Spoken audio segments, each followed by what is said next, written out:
এই কথা কানে যাচ্ছে। আরে কিরে মিরাজ তুই? আরে বন্ধু তুই?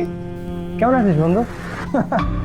আমার অবস্থা তো ভালো, কিন্তু তোর অবস্থা তো ভালো মনে হচ্ছে না। আমার অবস্থা ভালো মনে হচ্ছে না মানে? ঠিক বুঝলাম না। আরে মিরাজ, তুই এই রিক্সাওয়ালাটাকে কি আগে থেকে চিনিস নাকি?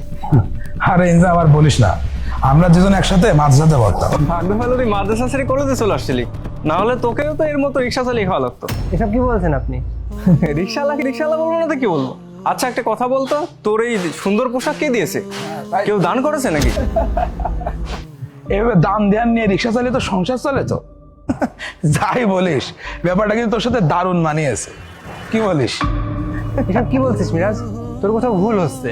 আরে আমার কেন ভুল হবে? আমি তো অনেকক্ষণ ধরে দেখছি তুই এখানে প্যাসেঞ্জারের জন্য দাঁড়িয়ে আছিস। পিছন থেকে ডাকলাম, হয়তো ফোনে কথা বলছিলি, শুনতে পারিস নি। যাই হোক, এখন আমাদের দুজনে একটু নামাই দেয় 7 নম্বর। আরে দাঁড়া, শুনে তো নেই রিক্সা চালিয়ে সংসার চলে কিনা। আমার সংসারের চিন্তা আপনার না করলেও হবে। কিভাবে না করি বল? তুই হাজার হলে আমার ফ্রেন্ডের ফ্রেন্ড ছিলি, তাও আবার মাদ্রাসার বন্ধু। যাই বলিস হৃদয়, আজকে আমি অনেক খুশি।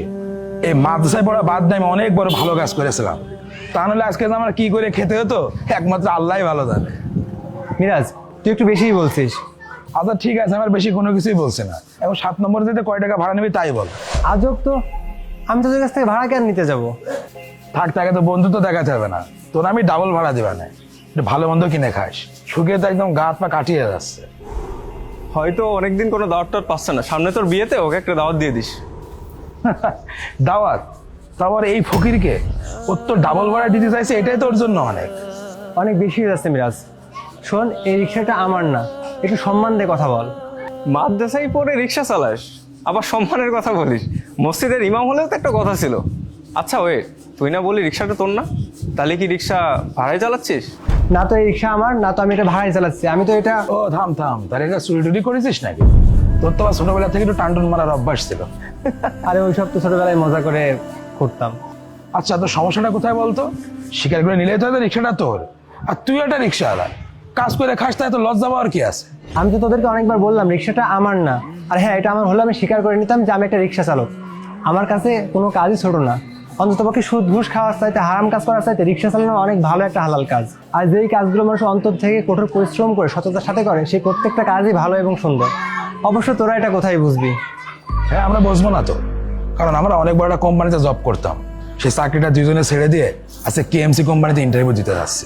কেএমসি কোম্পানির নাম শুনেছিস? ঢাকা শহর সব থেকে বড় একটা কোম্পানি। সেখানে দুই বন্ধুরা আজকে ইন্টারভিউ। আচ্ছা আচ্ছা, তোরা কাজ ম্যানুফ্যাকচার কোম্পানিতে ইন্টারভিউ দিতে যাচ্ছিস? আচ্ছা একটা কথা বলতো, এই কোম্পানিতে ইন্টারভিউ দেওয়ার জন্য তোদেরকে কে ডেকেছে? আমরা অ্যাপ্লাই করেছিলাম, আমাদের সিলেকশন করেছে। কিন্তু মনে তো হচ্ছে না তোরা ইন্টারভিউ দিতে পারবি। এই কথা বলা তুই কে? আমি কে তাই না? আমি হচ্ছি বর্তমান এই কোম্পানির এমডি। আর আমি আমার কোম্পানিতে এমন লোকদের মোটেও অ্যাপয়েন্ট করতে পারবো না যারা মানুষকে সম্মান করে কথা বলতে পারে না। তোদের কথাবার্তা একদম স্পষ্ট বোঝা যাচ্ছে, যারা তোদের থেকে কম ইনকাম করে তাদেরকে তোরা মানুষই মনে করিস না। আর তোদের এই আচরণ আমার কোম্পানির ওয়ার্কারদের অনেক কষ্ট দিবে। আমি really sorry to say, interview দিতে যাওয়ার কোনো দরকার নেই। বন্ধু, আমরা আসলে তোর বিষয়টা বুঝতে পারিনি। আমরা দুজনেই মজা করে এগুলো বলে ফেলেছি বন্ধু। তোরা যেটা করলি এটাকে মজা বলে না। এখন খালি খালি মিথ্যা বলার কোনো দরকার নেই। ভালো হলো তোদের এই মুখোশ আমার সামনে আগে উন্মোচন হয়ে গেল। আর শোন, মাদ্রাসায় পড়লেই কেউ গরিব ফকির হয়ে যায় না। আমি এই রিক্সাওয়ালা এখানে দাঁড়াই আছি কারণ এই দেখ চাবি রেখে চলে গেছে রিক্সাওয়ালা। আর রিক্সাওয়ালা চলে এসেছে। কি ব্যাপার, রিক্সায় চাবি রেখে চলে গেছে? রিক্সা চুরি হয়ে যাবে তো। আসলে ভাই আমি ভুলে গেছিলাম। ঠিক আছে, আগে থেকে খেয়াল রাখবা। আর শোনো, এই ভাইয়াদেরকে নিজেদের বাসায় পৌঁছে দিয়ে আমি ভাড়া দিয়ে দিস। ভাই আপনার ভাড়া দেওয়া লাগছে না ভাই, আপনি আমার এত বড় উপকার করলেন, আমি তাদেরকে ফিরে লাভাই দিয়ে আসছি। আচ্ছা ঠিক আছে, তাদেরকে জায়গায় নামাই দিয়ে আসো।